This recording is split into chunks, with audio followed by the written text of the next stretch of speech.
कि इस अनवरत यात्रा में हम आज एक बड़े पड़ाव की तरफ हैं। आज हम लोग बात करने वाले हैं इस एपिसोड में एक ऐसे ग्रह के बारे में जिसके लेकर के लोगों में तरह तरह की भ्रांतियां और भय व्याप्त हैं। लोग डरते हैं इसके नाम से और इसका नाम है राहु। इस पर आज हमारे साथ बात करने के लिए एक बार पुनः हमारे स्टूडियो में मौजूद हैं ज्योतिषाचार्य मदन मोहन दास जी। स्वागत है आपका। नमस्कार। राहु की अगर हम लोग बात करें, जी सर। एक भय का माहौल लोगों के जहन में अमूमन इसके नाम के साथ ही आता है। जी। तो चूंकि ये ग्रह है, जैसे इसमें ये बलवान भी होते हैं, कमज़ोर भी होते हैं, बलहीन भी होते हैं। कभी ये फ़ायदा भी देते हैं बलवान होने की स्थिति में, कभी ये कमज़ोर होने की स्थिति में नुकसान भी देते हैं। राहु के बारे में क्या आपका टेक है, क्या सच्चाई क्या है, आज हम उसको जानेंगे आपसे। राहु के बारे में बहुत सारी जो ऐसी चीज़ें जो लोगों में भ्रांतियाँ है और लोग डरते भी है। राहु एक्चुअली ये जो एक विषय है, राहु जो ग्रह है, ये बहुत डीप है। एक एपिसोड में मुझे नहीं लग रहा कि हम इसको कंप्लीट कर पाएंगे। अच्छा। आपके चैनल के माध्यम से कोशिश करेंगे कि ये जो पूरा एपिसोड है इसमें सेकंड 2 या 3 एपिसोड्स बनेंगे इसमें, क्योंकि एक इसमें इसको कवर करना थोड़ा सा मुश्किल लग रहा है मुझे। ठीक है। कोशिश करेंगे कि और 1 आध 2 एपिसोड्स के बनेंगे। ठीक है। तो राहु के बारे में ऐसा है कि हम समझना होगा कि राहु की उत्पत्ति कहाँ से हुई है। यहाँ से शुरुआत करते हैं। जब अमृत मंथन हुआ था तो आपने सुना होगा, देखा होगा कि जो भगवान विष्णु हैं मोहिनी अवतार के रूप में आए और उन्होंने जो है मोहिनी अवतार के रूप में अमृत कलश लेकर देवताओं को अमृत पिलाने लग गए। तो जो राक्षस की जो लाइन थी उसमें एक राक्षस थे सौरभानु राक्षस। तो उन्होंने भाप लिया, उनको लगा कि कुछ गड़बड़ है और वह जाके राहु सूर्य और चंद्र के बीच में जाके खड़े हो गए देवताओं का स्वरूप लेकर। अब सूर्य चंद्र के बीच में खड़े होने से उन्होंने इसको पहचान लिया कि ये कोई राक्षस जो है देवताओं का स्वरूप बनाकर, रूप बनाकर बीच में आ गए। तो उन्होंने भगवान विष्णु को जो है इंडिकेट किया कि ये कोई है। तो भगवान विष्णु तुरंत जो है अपने सुदर्शन चक्र से जो है उसका गला काट दिया। तो ऊपर वाला जो हिस्सा है वो बन गए राहु और जो धड़ है वो बन गए केतु। अच्छा। अब ये एक्चुअली स्टार्टिंग में एक ही है एक ही जो सौरभानु राक्षस है। अच्छा। उसी को भगवान विष्णु ने धड़ से 2 हिस्सों में बांट दिए, काट दिए उसके सर को। तो एक ऊपर वाला हिस्सा बन गया राहु और धड़ बन गए केतु। अच्छा। अब इसकी इंफॉर्मेशन जो है सूर्य और चंद्र ने भगवान विष्णु को दी, इशारा किया उनको। तो भगवान ने तुरंत काट दिया सर उनका। अब इसलिए राहु विशेष रूप से, राहु विशेष रूप से इन दोनों से शत्रुता रखता है, सूर्य और चंद्र से। तो सूर्य ग्रहण हो गया और चंद्र ग्रहण हो गया। अच्छा, वो पुरानी लड़ाई है। पुरानी लड़ाई। ठीक है। तो राहु जो है, जैसे जनता में भय है उसको लेकर के, या आम जनमानस सोचता है, क्या वैसे ही भयावह ग्रह है, क्या है? हाँ, निश्चित रूप से जब जो राहु है अगर ये बलवान होता है तब तो बहुत ही बेनिफिशियल है। मतलब आदमी को करोड़पति बना देगा, उस जातक को अरबपति बना देगा। सडन, राहु की एक विशेषता, जो भी देता सडन देता, अचानक। अरबपति बना देगा, करोड़पति बना देगा, या सीधे अगर खराब हुआ तो रोडपति बना देगा। तो ये राहु की विशेषता है। अब राहु जो है 9 ग्रहों में आप देखेंगे ये कोई ग्रह नहीं है, ये छाया ग्रह है। अच्छा। और इल्यूजन है, एक तरह की माया है। और राहु एक डिप्लोमेटिक ग्रह है। अब ये देखेंगे कि ज्योतिष के माध्यम से हम जानना के प्रयास करते हैं, मान लीजिए कि किस तरह से ये बलवान माना जाए, किन राशियों के साथ, किन नक्षत्रों के साथ ये बलवान होते हैं। इसको होते हैं। तो बेसिकली जो है ये मिथुन राशि में, कन्या राशि में जो है राहु बलवान माने जाते हैं। और शनि की दो राशियां हैं, एक है मकर राशि और कुंभ राशि में भी जो अगर ये राहु बैठ जाए तो बलवान माने जाएगी। और नक्षत्र की बात करते हैं, नक्षत्रों में 3 ऐसे नक्षत्र हैं जो राहु अगर स्वयं के नक्षत्र राहु के, ये है पहले है आद्रा नक्षत्र, दूसरे है स्वाति नक्षत्र और तीसरे है शततारका, जिसको शतभिषा नक्षत्र भी कहते हैं जी। ये तीनों ही नक्षत्र जो हैं राहु के नक्षत्र हैं। अब आद्रा नक्षत्र से जब नक्षत्र में जब ये राहु आते हैं तो इनके अलग इन्फ्लुएंस है, प्रभाव इम्पैक्ट है। स्वाति नक्षत्र में आते हैं तो अलग प्रभाव देते हैं, और जिसको शततार का नक्षत्र भी कहते हैं, इस नक्षत्र में आते हैं तो ये अलग इम्पैक्ट करते हैं। जैसे आद्रा नक्षत्र में आ गए तो आद्रा नक्षत्र में क्या कि ऐसा जो व्यक्ति होगा जिसका नक्षत्र आद्रा है और राहु उसमें बैठा हुआ है, तो ऐसा जो व्यक्ति होगा बहुत ब्रिलियंट हो गए एक चीज़, और बहुत एनर्जेटिक हो गए, किसी भी काम करने के लिए रेडी, और बहुत एम्बिशियस हो गए। और ब्रिलियंट होने की वजह से ये किसी भी क्षेत्र में विशेष रूप से टेक्नोलॉजी है, साइंस है, रिसर्च है, ऐसे क्षेत्रों में ये ज़्यादा रुचि रखते हैं और इनको बहुत अच्छी सफलता भी मिलते हैं। एक दूसरा, लाइफ में ये जो नक्षत्र है आद्रा नक्षत्र, सडन अपॉर्चुनिटीज देता है, ग्रोथ होने की, अपलिफ्ट होने के सडन अपॉर्चुनिटीज खूब मौके देता है। हाँ, ये मौके देता है अपलिफ्ट होने के। तो ये आद्रा नक्षत्र का अपना प्रभाव है राहु के साथ। और यही राहु जब स्वाति नक्षत्र में आते हैं, अब स्वाति नक्षत्र में जब ये राहु आएंगे तो ये मानसिक रूप से व्यक्ति को बहुत बलवान बनाएगा, बहुत स्ट्रांग, और बौद्धिक रूप से भी बहुत स्ट्रांग बनाएगा।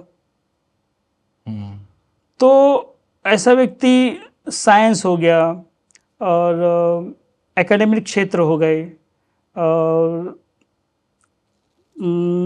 टेक्नोलॉजिकल क्षेत्र हो गए, इन क्षेत्रों में भी ये बहुत अच्छी तरह से ग्रोथ करते हैं, और ऐसे व्यक्तियों को फिर इन नक्षत्रों के कारण बहुत अच्छी सफलता प्राप्त होती है। और मनोविज्ञान, साइकोलॉजी में और एस्ट्रोलॉजी में इनकी बड़ी रुचि होती है, स्वाभाविक रूप से रुचि होती है ऐसे व्यक्तियों की, और इन क्षेत्रों में ये बहुत ऊंचाई तक जाते हैं, सफलता इनको प्राप्त होती है। दूसरा, ये गुप्तचर विभाग, इंटेलिजेंस क्षेत्र जो है, इस क्षेत्र में भी बहुत अच्छी इनको ग्रोथ मिलती है, सफलता प्राप्त करते हैं। क्योंकि मैंने जैसे कहा कि ये नक्षत्र व्यक्ति को बहुत ब्रिलियंट बनाता है, इतना ब्रिलियंट होते हैं ये व्यक्ति कि मेमोरी पावर बहुत अच्छी होती है, कोई चीज़ लंबे समय तक याद कर सकते हो, याद रहती है उनको।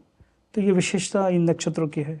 तो आज मैं अगर कोशिश करूं कि मुझे ज्योतिषाचार्य बनना है या उनकी तरह एक्ट करना है, तो क्या आपका राहु क्या कहता है?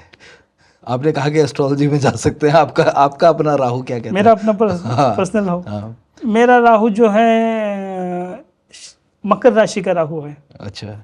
तो मैंने एक चीज़ कही थी कि राहु जो है मकर राशि, कुंभ राशि में बलवान होते हैं। हाँ, तो इसी वजह से शायद आप एस्ट्रोलॉजी के फील्ड में भी नहीं, ये तो शायद डेफिनेटली ये ऐसा है, क्योंकि ये बलवान होने से इन क्षेत्रों में रुचि दिखाते हैं। दूसरी बात, बुध भी एक महत्वपूर्ण रोल करता है ज्योतिष में, जिसका बुध अच्छा होगा, क्योंकि बुध वाणी का कारक है, बुद्धि का कारक है, तो जिसकी बुध अच्छा होगा वह भी ऐसा व्यक्ति जो है, ऐसा जातक जो है, ज्योतिष में अच्छी ग्रोथ कर सकता है। हाँ, ये तो हुई नक्षत्रों की बात कि जब नक्षत्रों के अनुसार जो है राहु बलवान होते हैं। हाँ जी। अगर राशि के हिसाब से राहु बलवान हो, वो नक्षत्र उस राशि में नहीं आता, लेकिन राशि जो इनकी फेवरेबल राशि अगर उनमें बलवान है, उनके अनुसार बलवान है, तो क्या इम्पैक्ट देखने को मिलता है, क्या होता है?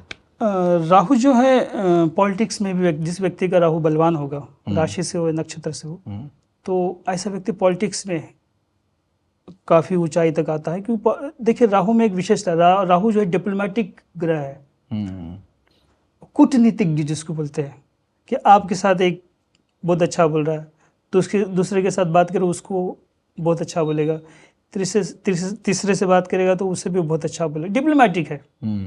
तो राहु के गुण है और राजनीति में ये विशेष रूप से देखा जाता जरूरी है। गुण है। और राहु जो है लॉटरी, अचानक लॉटरी लग जाती है, ऐसे करवाता है। और फेमस, रातों रात आदमी फेमस हो गया। तो अब देखेंगे जिनकी लॉटरी लगी है या रातों रात जो आदमी अरबपति करोड़पति बन गए हैं, ये रातों रात फेमस हो गए, कोई ऐसी घटना घट गई और फेमस हो गए, तो अब देखेंगे उसकी पत्रिका को खोल के तो राहु निश्चित रूप से उनका बलवान होगा। ऐसा जो व्यक्ति जिसका राहु बलवान है, अब ऐसा व्यक्ति अगर शेयर मार्केट में काम करे तो बहुत अच्छी सक्सेस ग्रोथ मिलती है। और 2 नंबर से रिलेटेड जितने भी काम है, क्योंकि राहु क्रूर ग्रह है, राक्षस है ना। हाँ, व्यक्ति को भले वो टॉप का है मगर है तो वो डिप्लोमेटिक ना। तो 2 नंबर के कामों में अगर वो हाथ डाले, जुआ हो गया, सट्टा हो गया, टॉप का जाएगा। हालांकि हम लोग इस बात को प्रमोट नहीं करते हैं कि आप जुआ या सट्टा ऐसा कुछ चीज़ों में आप हाथ आजमाएं, लेकिन इस यहाँ पे सिर्फ जो बात है वो ग्रहों के संदर्भ में हो रही है, इसलिए इसको उस रेफरेंस में देखा जाए। जी जी। तो और इसके जो आपने कहा कि ऑल ऑफ सडन ये जो ग्रोथ देता है, हाँ जी, अचानक से, मतलब अचानक। कोई अब जैसे आपने कहा कि लॉटरी एक ऐसी चीज़ है जो अचानक से हो सकती है। आदमी हर काम में एक टाइम लगता है, लेकिन कुछ ऐसी चीज़ें जैसे ऑल ऑफ सडन इंसान का जीवन जो है वो परिवर्तित हो रहा है, तो उसमें लॉटरी हो गई या अचानक से फेमस होने वाली बात, आपने कोई ऐसी घटना हो गई जिससे अचानक फेमस हो गया। अमूमन किस किस ग्रह पे अगर हम जैसे ग्रह वाइज अगर इसको थोड़ा डिटेल कर लें, किन किन ग्रहों के साथ पावरफुल है और क्या इम्पैक्ट है, तो वो ज़्यादा क्लैरिटी शायद लोगों को आ पाए। देखिए, मैंने कहा कि ग्रह मुख्य रूप से मिथुन राशि में और कन्या राशि में अगर राहु बैठ जाए तो वो सबसे बलवान होता है। ऐसा स्वाभाविक रूप से व्यक्ति बहुत ब्रिलियंट होता है। वो जिस क्षेत्र के बारे में मैंने बात डिस्कस की हम लोगों ने, उस क्षेत्र में अगर वो हाथ डालता है तो निश्चित रूप से उसे ग्रोथ मिलती है। एक चीज़ और मैं कहना चाहूँगा कि जैसे राहु अगर बलवान होता है, स्ट्रांग होता है, तो आप देखेंगे कि ऐसा व्यक्ति बहुत निडर होता है। कोई भी काम करेगा वो बिना डरे और ऐसे कार्य करता है, ऐसे काम करता है जो आम आदमी नहीं कर सकता। उसमें जो कॉन्फिडेंस होता है, उसमें जो डेयरिंग होती है, वो सही में मतलब हर किसी के बस की बात नहीं है उसको करना। जैसे आप बड़े बड़े कार्य करेगा, उससे जो आउटपुट निकलेगा वो भी बहुत बड़ा सा होगा, जो आम आदमी या हर एक व्यक्ति उस चीज को नहीं कर सकता। सोचेगा 10 बार। पर राहु बलवानों को सोचता कम है, करता ज्यादा है। इतनी डेयरिंग होती है। ऐसे भी बहुत रेयर ही होते हैं जो मतलब जिसका राहु बलवान होगा तो इस कार्य को वो करेगा। और सक्सेस भी विशेषता है कि राहु बलवान होने पे ऐसे व्यक्ति सक्सेसफुल भी होते हैं। सफलता की मतलब राहु सफलता की एक तरह से गारंटी भी गारंटी देता है। और ये राक्षसी प्रवृत्ति का है ना, थोड़ा सा जैसे आप कहेंगे कि मुझे जैसे परिवार किसी से प्रेम हो गया मान लीजिए, और उसको इसी से शादी करनी है। परिवार वाले हैं, समाज है, फ्रेंड सर्कल है, मना कर रहे हैं कि नहीं करना, सपोर्ट में नहीं है, सपोर्ट फेवर नहीं कर रहे। अगर उसने ठान ली कि मुझे करनी है, वो करेगा और सक्सेसफुल भी होगा। मतलब वो चीज वो करके दिखाएगा। क्योंकि जब बेसिकली होता है कि परिवार है, समाज है, हाँ, या आपका लॉ है, जब आपको किसी कारण रोकता है, किसी कारणवश रोकता है, तो व्यक्ति डरता है। विशेष रूप समाज है, परिवार है, इससे विशेष रूप से व्यक्ति डरता है कि इसके कैसे करे, अब मना कर रहे इतने सारे लोग, हम कैसे करे जी। राहु जिसका बलवान होगा वो नहीं सुनेगा।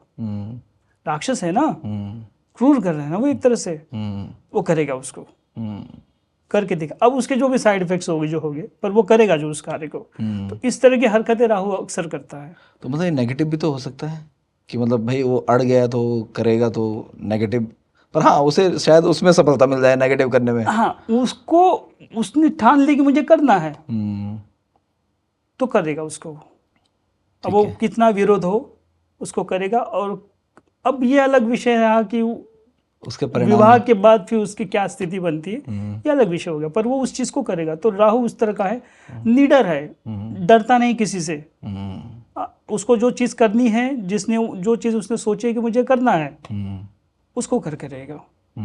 तो ये क्वालिटी विशेष रूप से आप देखेंगे, जिसका राहु बलवान होगा ना, वो इसमें ये क्वालिटीज दिखती है। किसी का अगर राहु कमजोर हो, बलहीन हो, तो उस पे क्या, उस जातक पे क्या इसके परिणाम देखने को मिलते हैं? कुछ सिम्टम्स है, लक्षण है। जैसे परिवार में आप घर में जो है उस व्यक्ति के जो सीवरेज है, जो ड्रेनेज सिस्टम है, वो बार बार ब्लॉक होते रहेंगे। अच्छा, ये सिम्टम है कि राहु आपका खराब हो रहा है। घर में दरारें शुरू हो जाएगी। मानसिक रूप से परेशान रहेगा, चिड़चिड़ापन ज्यादा होगा। जो भी काम करेंगे उस काम में उसको एक्सपेक्टेड रिजल्ट्स नहीं मिलेंगे। जहाँ भी नौकरी कर रहा है, जहाँ बिजनेस कर रहा है, वहाँ हमेशा किसी न किसी समस्याओं को लेकर घिरा रहेगा। तो ये सिम्टम्स है उसकी कि कहीं ना कहीं राहु जो है उसका खराब हो रहा है। और ऐसी कौन सी चीज़ें हैं, मतलब अगर हम लोग बात करें कि ऐसी कौन सी एक्टिविटीज़ होती हैं जो राहु को एक्चुअली बलहीन करती हैं या ख़राब करती हैं? बलहीन होने पे और एक चीज़ देखी गई है कि ऐसा व्यक्ति कोई व्यापार करता है किसी तरह से पार्टनरशिप में, तो उसको वह धोखा मिलने की संभावना बनाता है राहु बलहीन होने पर। कहीं प्रेम प्रसंग चल रहा है, कहीं अफेयर चल रहा है उसका, तो उस अफेयर में भी संभावना बनाता है कि उसको वहाँ पे उसके साथ धोखा होगा। और दूसरी बात, जो भी नौकरी या बिजनेस करे उसमें वो आर्थिक रूप से डाउनफॉल उसका स्टार्ट होगा। धीरे धीरे उसकी जो ग्रोथ है, धन की जो स्थिति है, वो धीरे धीरे डाउन हो जाएगी। और मतभेद बनेंगे, जहाँ भी वो काम कर रहा है, बिजनेस कर रहा है, वहाँ के स्टाफ के साथ या पार्टनर के साथ उसके मतभेद बनने लगेंगे। मानसिक रूप से ऐसा व्यक्ति बहुत ज़्यादा तनाव में रहेगा उन सारी बातों लेके। अब अगर हम लोग बात करें कि जो ये कोई भी जातक है जिसका राहु कमज़ोर है, क्या ऐसी एक्टिविटी उसकी डेली लाइफ में आप मेजरली देखते हैं कि आपको पता चलता है कि ये एक्टिविटी करते हैं तो इससे राहु कमज़ोर हो रहा है? कमज़ोर कौन सी एक्टिविटी राहु को करता है? मुख्य रूप से राहु, जैसे मैंने कहा कि एक क्रूर ग्रह है, एक राक्षस, एक पापी ग्रह है, जो इल्यूजन क्रिएट करता है, भ्रम बनाता है, भ्रम क्रिएट करता है। तो उसको बढ़ावा नहीं देना है। तो ऐसा व्यक्ति जिसका राहु कमज़ोर है, जैसे हम सबके लिए कहते हैं कि जो है नॉनवेज जो है, हम बेसिकली ग्रोथ पॉइंट ऑफ कि अगर आपको जीवन में बढ़ना है, आगे तरक्की करनी है, ग्रोथ करनी है, तो बड़ों की, भगवान की, संतों की कृपा, ब्लेसिंग्स मिलनी चाहिए। तो और आपके जीवन में जो भी परेशानियां आ रही है उससे बाहर आने के लिए आपको सात्विक होना बहुत ज़रूरी है, ताकि आप प्रॉपर वे से अपने साधना कर सके। अब राहु जो है, जैसे मैंने कहा, एक पापी ग्रह है, क्रूर ग्रह है, राक्षस है, भ्रम उसका नेचर है। भ्रम, कंफ्यूज करना, आदमी को इल्यूजन में रखना, भ्रम उत्पन्न करना। हम उसको बढ़ावा, नॉनवेज खाएंगे ना तो उसको बढ़ावा मिलेगा। तो सबसे पहले नॉनवेज बिल्कुल न करें। दूसरा, शराब और जुआ, ये कारक हैं। राहु खराब होने पे व्यक्ति जुआ खेलेगा, शराब पिएगा, गलत संगति करेगा, गलत आदतों का शिकार होगा। ये इन्फ्लुएंस है राहु खराब होने पे। तो व्यक्ति को सर्वप्रथम जो है शराब से दूर रहना चाहिए। गलत आदतों का जो भी बुरी संगत है उसको नहीं करनी है, गलत आदतें नहीं पालनी है, और नॉनवेज बिल्कुल नहीं खाना है। और एक है कि सवेरे सूर्योदय से पहले उठने का प्रयास करें। तो अगर इस तरह से कुछ करने का प्रयास करें तो निश्चित रूप से जो है कुछ सुधार दिखेगा। ठीक है।